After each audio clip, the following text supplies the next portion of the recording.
que ce soit des leaders politiques, des leaders pays, des forces, des idées leaders, c'est la capacité de dégager des forces qui vont entraîner des diversités, qui est la question aujourd'hui moderne.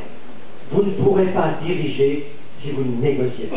Et au fond, que vous ayez commencé votre parcours de décideur par un parcours de négociateur, c'est le signe qu'on respecte cette diversité, car la négociation, c'est la décision négociée et concertée.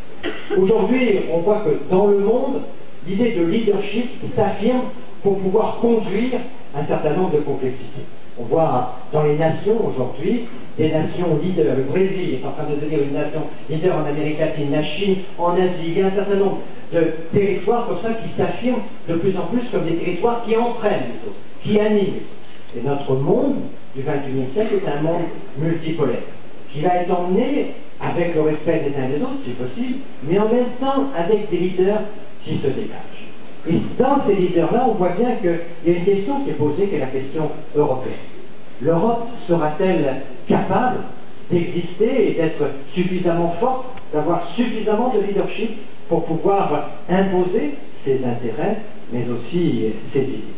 Et au fond, on voit bien que la question aujourd'hui posée du leadership en Europe et du leadership de l'Europe est importante. Comment est-ce que l'Europe peut se gouverner? Comment l'Europe peut-elle dégager des forces?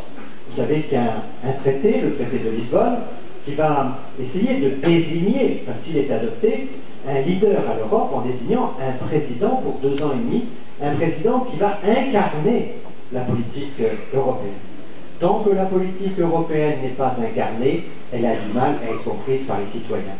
Les politiques nationales sont incarnées, on est pour, on est contre Angela Merkel, on est pour, on est contre Nicolas Sarkozy, on est pour, on est contre X ou Y, on incarne des politiques, l'Europe n'est pas incarnée. Et donc elle est vécue souvent comme très distincte.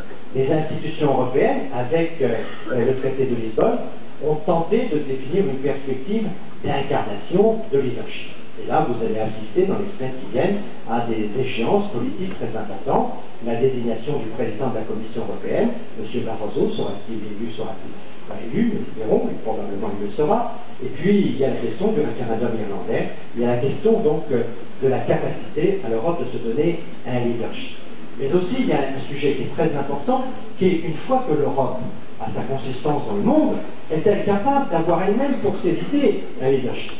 Ça, c'est un sujet sur lequel l'ESCP Europe a toute sa place. Parce qu'une école, c'est certes une vocation pédagogique, mais avec les profs, avec les entreprises, avec les partenaires, avec les élèves, avec les anciens, c'est aussi une grande think tank, c'est un grand laboratoire de pensée.